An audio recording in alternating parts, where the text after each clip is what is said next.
ಎಲ್ಲರಿಗೂ ನಮಸ್ಕಾರ ಸ್ನೇಹಿತರೆ. ನನ್ನ ಒಂದು ಯೂಟ್ಯೂಬ್ ಚಾನಲ್ಗೆ ಸ್ವಾಗತ ಎಲ್ಲರಿಗೂ. ಇವತ್ತಿನ ಒಂದು ವಿಡಿಯೋ ಬಂದು ನಿಮ್ಮ ಒಂದು ಜೀವನದಲ್ಲಿ ತುಂಬ ಇಷ್ಟಪಡುವ ವ್ಯಕ್ತಿ ನಮ್ಮಿಂದ ದೂರ ಆದಾಗ, ನಮ್ಮನ್ನು ಬಿಟ್ಟು ಹೋದಾಗ ಯಾವ ಥರ ಇರಬೇಕು ಮತ್ತು ಏನು ಮಾಡಬೇಕು ಅನ್ನೋದನ್ನು ನಾನು ಈ ವಿಡಿಯೋದಲ್ಲಿ ನಿಮಗೆ ತಿಳಿಸ್ಕೊಡ್ತೇನೆ. ಇದು ಒಂದು ಒಳ್ಳೆ ಟಾಪಿಕ್, ಎಲ್ರಿಗೂ ಅನ್ವಯಿಸುತ್ತೆ ಲೈಫ್ನಲ್ಲಿ. ಯಾಕಂದರೆ ಲೈಫ್ನಲ್ಲಿ ಎಲ್ರಿಗೂ ಒಂದು ಇಷ್ಟವಾಗಿದ್ದನ್ನು ಏನೋ ಒಂದು ಕಳ್ಕೊಂಡಿರ್ತೀವಿ. ಅದು ವಸ್ತುನೇ ಆಗಿರಬಹುದು, ಮನುಷ್ಯನೇ ಆಗಿರಬಹುದು, ಮತ್ತು ಒಂದು ಪ್ರಾಣಿನೂ ಆಗಿರಬಹುದು. ನಾವು ಇಷ್ಟಪಡೋ ಏನೇ ಒಂದು ಕಳ್ಕೊಂಡ್ರು ಏನಾಗುತ್ತೆ ಅನ್ನೋದನ್ನು ನಾನು ಹೇಳ್ಕೊಡ್ತೀನಿ. ಅದನ್ನು ಯಾವ ಥರ ನಾವು ಮೇಂಟೈನ್ ಮಾಡಬೇಕು ಅನ್ನೋದನ್ನು ಹೇಳ್ಕೊಡ್ತೀನಿ. ಯಾಕೆ ಅಂತಂದರೆ ಜೀವನದಲ್ಲಿ ಒಂದಲ್ಲ ಒಬ್ಬ ವ್ಯಕ್ತಿ ದೂರಾಗಿರ್ತಾನೆ, ಒಂದಲ್ಲ ಒಂದು ವಸ್ತು ನಮಗೆ ಸಿಗಲ್ಲ, ಒಂದಲ್ಲ ಒಂದು ಪ್ರಾಣಿಗಳು ನಮಗೆ ಸಿಗಲ್ಲ. ಅಂದರೆ ನಾವು ಇಷ್ಟಪಟ್ಟಿದ್ದು ನಮಗೆ ಸಿಗಲ್ಲ. ಅದು ದೂರ ಆದಾಗ ಏನಾಗುತ್ತೆ ಅಂತ ಅಂದರೆ ಅದನ್ನು ಯಾವ ಥರ ನಾವು ಮರಿಬೇಕು ಅಂದರೆ ನಾವು ನಮಗೆ ಏನು ದುಃಖ ಆಗಿರುತ್ತೋ ಅದನ್ನು ತಪ್ಸೋಕೆ ಹೋಗಬೇಡಿ, ಅದನ್ನು ಅನುಭವಿಸಿ. ಅಂದಾಗ ನೀವು ಒಂದು ಪಾಠ ಕಲಿತೀರ ಅಲ್ವಾ.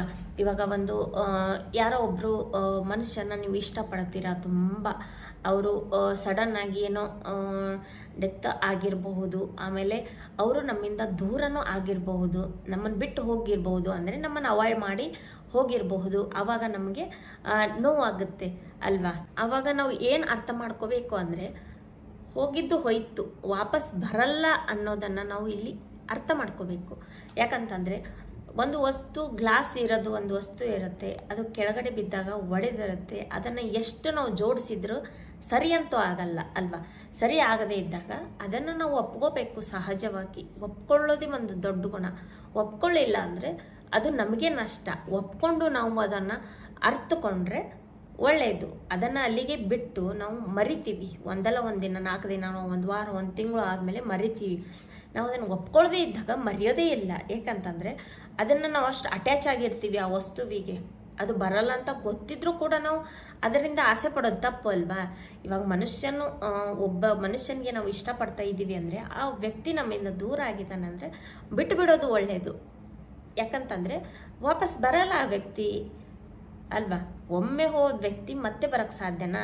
ಬರಲ್ಲ. ಬಂದರೂ ಅದಕ್ಕೆ ವ್ಯಾಲ್ಯೂ ಇರಲ್ಲ. ಅಂದರೆ ಅದು ಒಡೆದಿರುತ್ತೆ, ಮನಸ್ಸು ಒಡೆದಿರುತ್ತೆ. ಹಾಗೆ ಏನೋ ಒಂದು ನಂಬಿಕೆ ಮತ್ತು ಏನೋ ಒಂದು ಭಾವನೆಯನ್ನು ಇಟ್ಕೊಂಡಿರ್ತೀವೋ ಅದು ಇರಲ್ಲ.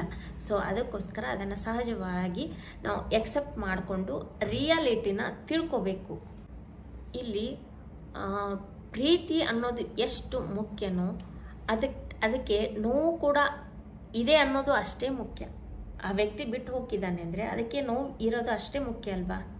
ಅದನ್ನು ಅರ್ಥ ಮಾಡ್ಕೋಬೇಕು. ಅದನ್ನು ಅರ್ಥ ಮಾಡಿಕೊಂಡು ನಾವು ಸುಮ್ಮನೆ ಇದ್ಬಿಡ್ಬೇಕು. ನಮಗೆ ನೋವಾಗುತ್ತೆ, ಬೇಜಾರಾಗುತ್ತೆ, ಆಮೇಲೆ ಏನೇನೋ ಮಾಡ್ಕೋಬೇಕು ಅನಿಸುತ್ತೆ, ಸುಸೈಡ್ ಅಟೆಂಪ್ಟ್ ಮಾಡ್ಕೋಬೇಕು, ಆ ಥರ ಎಲ್ಲ ಅನಿಸುತ್ತೆ. ಆದರೆ ಅದು ಮನುಷ್ಯನ ಒಂದು ಸಹಜ ಗುಣ. ಅದನ್ನು ಚೇಂಜ್ ಮಾಡೋಕ್ಕಾಗಲ್ಲ. ಸಡನ್ನಾಗಿ ನಿರ್ಧಾರ ತಗೋಬಾರ್ದು. ಒಂದು ಸ್ವಲ್ಪ ಟೈಮ್ ಕೊಡಬೇಕು. ಟೈಮ್ ಕೊಟ್ಟು ನಿರ್ಧಾರವನ್ನು ಮಾಡಬೇಕು. ಆವಾಗ ನಮಗೆ ಅರಿವಾಗುತ್ತೆ ಅದರದ್ದು. ಅದನ್ನು ಎಕ್ಸೆಪ್ಟ್ ಮಾಡ್ಕೋತೀವಿ ನಾವು ಸ್ಲೋ ಆಗಿ. ಯಾಕಂದರೆ ಸಡನ್ನಾಗಿ ತೆಗೆದುಕೊಂಡ ಡಿಸಿಷನ್ ನಮ್ಮನ್ನು ಹಾಳು ಮಾಡುತ್ತೆ.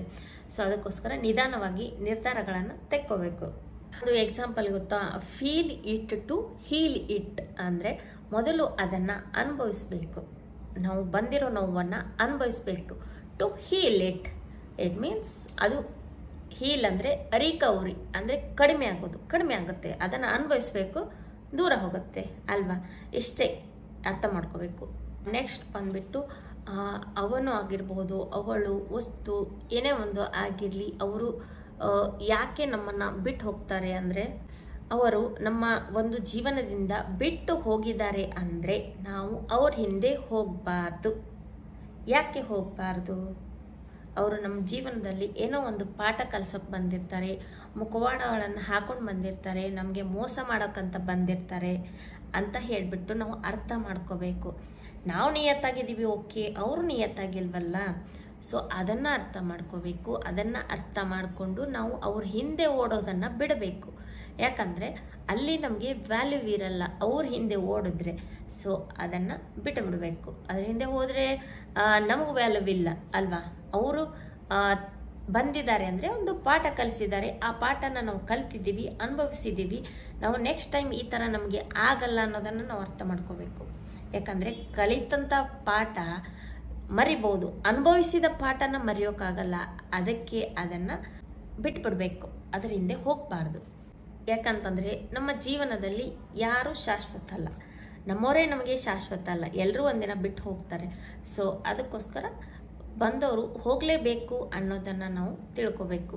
ನೆಕ್ಸ್ಟ್ ಬಂದು ನಾವು ಅದರಿಂದ ಹೆಂಗೆ ಹೊರಗೆ ಬರಬೇಕು ಅಂದರೆ, ನಾವು ಮನಸ್ಸಲ್ಲಿ ಇಟ್ಕೊಂಡಿರ್ತೀವಿ ಈ ಥರ ಆಯಿತು, ಬೇಜಾರಾಯಿತು, ನೋವಾಯಿತು ಎಲ್ಲ ಮನಸ್ಸಲ್ಲಿ ಇಟ್ಕೊಂಡಿರ್ತೀವಿ. ಅದರಿಂದ ನಾವು ಹೆಂಗೆ ಹೊರಗೆ ಬರಬೇಕು ಅಂದರೆ ನಮ್ಮ ಜಾಗನ ಬದಲಾಯಿಸಬೇಕು. ಅಂದರೆ ಸ್ವಲ್ಪ ದಿನ ಬೇರೆ ಕಡೆ ಹೋಗಬೇಕು.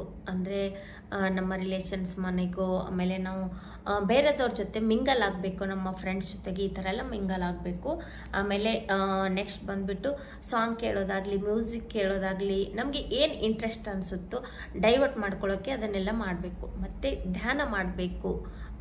ಆಮೇಲೆ ನೆಕ್ಸ್ಟ್ ಬಂದುಬಿಟ್ಟು ಸಂಗೀತ ಕಲಿಯೋದಾಗಲಿ, ಆಮೇಲೆ ಡ್ಯಾನ್ಸ್ ಕಲಿಯೋದಾಗಲಿ, ಡಿಫ್ರೆಂಟ್ ನಾವು ಏನಾದರೂ ಒಂದು ಯೋಚನೆ ಮಾಡ್ತಾ ಇರಬೇಕು, ಏನಾದರೂ ಒಂದು ಪ್ಲ್ಯಾನ್ ಮಾಡ್ತಾ ಇರಬೇಕು.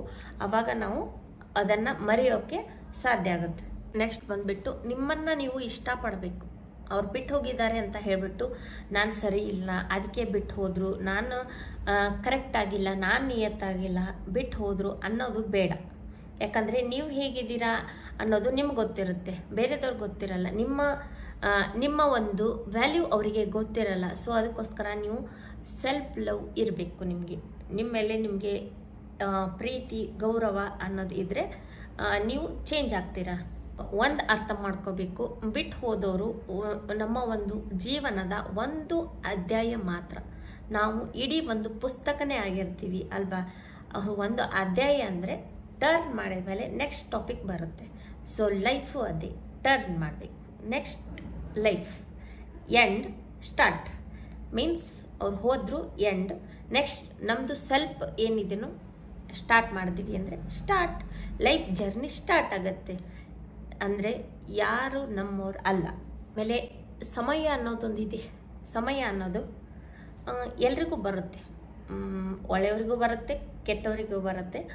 ಸೊ ಯಾರು ಮೋಸ ಮಾಡಿ ಹೋಗಿರ್ತಾರೋ ಅವರಿಗೂ ಒಂದು ಸಮಯ ಬರುತ್ತೆ. ಅದಕ್ಕೋಸ್ಕರ ನಾವು ವೇಟ್ ಮಾಡಬೇಕು, ಬಂದೇ ಬರುತ್ತೆ ಅವರಿಗೂ. ಅಂದರೆ ನಾವು ಅರ್ಥ ಮಾಡ್ಕೋಬೇಕಾಗಿರೋದು, ಇವತ್ತಿದ್ದ ಒಂದು ಸಮಯ, ಇವತ್ತಿದ್ದ ಒಂದು ನೋವು, ದುಃಖ ನಾಳೆ ಇರಲ್ಲ. ಇಷ್ಟೇ ಅರ್ಥ ಮಾಡ್ಕೋಬೇಕು. ಇಷ್ಟ ಅರ್ಥ ಮಾಡಿಕೊಂಡು ಲೈಫ್ ಲೀಡ್ ಮಾಡಬೇಕು. ನೆಕ್ಸ್ಟ್ ಬಂದುಬಿಟ್ಟು ದೇವರ ಮೇಲೆ ನಂಬಿಕೆ ಇಡಬೇಕು. ದೇವರಿಗೆ ಅವರು ಬಿಟ್ಟು ಹೋದ್ರಂತ ಹೇಳಿಬಿಟ್ಟು ದೇವ್ರು ಮೋಸ ಮಾಡಿದ್ದಾನೆ ಅಂತ ಅನ್ನಬಾರ್ದು. ಯಾಕಂತಂದರೆ ನಮ್ಮ ಜೀವನದಲ್ಲಿ ಅವ್ರು ಇಲ್ಲ ಅಂತಂದರೆ ಭಗವಂತ ದೂರ ಮಾಡಿರ್ತಾರೆ. ಯಾಕೆ ಅಂದರೆ ಭಗವಂತ ಮೇಲೆ ಕುಂತು ನೋಡ್ತಾ ಇರ್ತಾರೆ, ಯಾರು ಹೆಂಗೆ ಅನ್ನೋದನ್ನು ನೋಡ್ತಾ ಇರ್ತಾರೆ. ಅದಕ್ಕೋಸ್ಕರ ಅವರನ್ನು ದೂರ ಮಾಡಿರ್ತಾರೆ. ನಾವು ದೇವ್ರ ಮೇಲೆ ನಂಬಿಕೆ ಇಡಬೇಕು. ಹೋಯ್ತಾ, ಓಕೆ, ಹೋಗಲಿ, ಒಳ್ಳೆಯದಾಗತ್ತೆ. ಕೆಟ್ಟದಾಯ್ತಾ, ಅವಾಗಷ್ಟೇ, ಮುಂದೆ ಒಳ್ಳೆಯದಾಗುತ್ತೆ ಅಂತ ಹೇಳ್ಬಿಟ್ಟು ಮೂವ್ ಆಗಬೇಕು. ನೆಕ್ಸ್ಟ್ ಬಂದುಬಿಟ್ಟು ಬಿಟ್ಟವರು ಶತ್ರುಗಳು ಅಂತ ಅನ್ಕೋಬಾರ್ದು. ಅವರು ನಮಗೆ ಪಾಠಗಳು, ಲೆಸನ್ಸ್, ಅಧ್ಯಾಯ ಕಲಿಸಿರ್ತಾರೆ. ಅವರು ನಮಗೆ ಅನುಭವಗಳನ್ನು ಕಲಿಸಿರ್ತಾರೆ. ಅದಕ್ಕೆ ಅವರನ್ನು ಶತ್ರುಗಳನ್ನು ಅನ್ಕೋಬಾರ್ದು. ಅವರಿಂದ ನಾವು ಏನೋ ಒಂದು ದೊಡ್ಡ ಸಾಧನೆ ಮಾಡಬಹುದು, ಅದನ್ನು ಮನಸ್ಸೊಳಗೆ ಇಟ್ಕೊಂಡು ಅಲ್ವಾ, ಅಷ್ಟು ಅರ್ಥ ಮಾಡಿಕೊಂಡು ಜೀವನ ಮಾಡಬೇಕು. ಅಂದರೆ ಅವರನ್ನು ಶತ್ರುಗಳಂತ ಹೇಳಿಬಿಟ್ಟು ಅವರಿಗೆ ವಿರೋಧವಾಗಿ ಹಂಗೆ ಹಿಂಗೆ ಎಲ್ಲ ಮಾತಾಡೋದಾಗಲಿ ಮತ್ತು ಸಿಟ್ಟು ಮಾಡ್ಕೊಳ್ಳೋದಾಗಲಿ ಬೇಡ. ಅವರು ಬಿಟ್ಟುಬಿಡೋಣ. ಅವರಿಂದ ನಾವು ಪಾಠ ಕಲಿಯೋಣ, ಅನುಭವಿಸಿ ಪಾಠ ಕಲಿಯೋಣ. ನಮಗೆ ಒಳ್ಳೆಯದಾಗುತ್ತೆ, ಏನೋ ಒಂದು ಸಾಧನೆ ಮಾಡ್ಬೋದು, ದೊಡ್ಡ ಮಟ್ಟಕ್ಕೆ ಬೆಳಿಬೋದು, ಅವ್ರಿಗಿಂತ ದೊಡ್ಡ ಮಟ್ಟದಲ್ಲಿ ಬೆಳಿಬೋದು, ಮುಂದೆ ಒಂದಿನ ಅವರೇ ಬರ್ಬೋದು, ಆ ಪರಿಸ್ಥಿತಿನೂ ಬರ್ಬೋದಲ್ವಾ. ಸೊ ಅದಕ್ಕೋಸ್ಕರ ಅವರನ್ನು ಶತ್ರು ಅಂತ ಅನ್ಕೋಬೇಡಿ, ಒಂದು ಪಾಠ ಅಂತ ಅಂದ್ಕೊಳ್ಳಿ ಅಷ್ಟೇ. ಆವಾಗ ನಮ್ಮ ಜೀವನ ಈಸಿ ಆಗುತ್ತೆ. ಈ ಒಂದು ವಿಡಿಯೋದ ಉದ್ದೇಶ ಇಷ್ಟೇ. ನಾವು ಅರ್ಥ ಮಾಡ್ಕೋಬೇಕಾಗಿರೋದು, ಜೀವನದಲ್ಲಿ ಅವರು ಯಾರೇ ಆಗಿರಲಿ ನಮಗೆ ಮೋಸ ಮಾಡಿ ಆ ವ್ಯಕ್ತಿ ದೂರ ಆಗಿದ್ದಾನೆ ಅಂತ ಹೇಳಿ ನಾವು ನೋವನ್ನು ಪಡೋದಕ್ಕಿಂತ ಅದನ್ನು ಒಂದು ಪಾಠವಾಗಿ ನಾವು ತಗೊಳ್ಳೋಣ, ಅನುಭವಿಸೋಣ. ಯಾಕಂತಂದರೆ ನಾವು ನೋವನ್ನು ತಗೊಂಡ್ರೆ ನಮಗೆ ಬೇಜಾರಾಗುತ್ತೆ, ನೆಮ್ಮದಿ ಇರಲ್ಲ ಲೈಫ್ನಲ್ಲಿ. ಅದನ್ನು ಒಂದು ಪಾಠವಾಗಿ ಅಂದ್ಕೊಂಡ್ರೆ ನೆಮ್ಮದಿ ಸಿಗುತ್ತೆ. ಆ ಪಾಠನ ನಾವು ಕಲಿತೀವಿ, ಅನುಭವಿಸ್ತೀವಿ ಅಲ್ವಾ. ಸೊ ಅಷ್ಟೇ ಈ ವಿಡಿಯೋದ ಒಂದು ಉದ್ದೇಶ ಆಗಿದೆ. ಸೊ ನೆಕ್ಸ್ಟ್ ಈ ವಿಡಿಯೋ ಯಾರಿಗೆಲ್ಲ ಇಷ್ಟ ಆಗಿದೆ, ನನ್ನ ಚಾನಲ್ ಸಬ್ಸ್ಕ್ರೈಬ್ ಮಾಡ್ಕೊಂಡಿಲ್ಲ ಅಂದರೆ ದಯವಿಟ್ಟು ಸಬ್ಸ್ಕ್ರೈಬ್ ಮಾಡ್ಕೊಳ್ಳಿ, ಹಾಗೆ ಒಂದು ಲೈಕ್ ಕೊಡಿ, ಹಾಗೆ ಒಂದು ಕಮೆಂಟ್ ಹಾಕೋದನ್ನು ಮರಿಬೇಡಿ ಸ್ನೇಹಿತರೆ. ಮತ್ತೆ ಮುಂದಿನ ವಿಡಿಯೋದಲ್ಲಿ ಸಿಗೋಣ. ಬೈ ಬಾಯ್.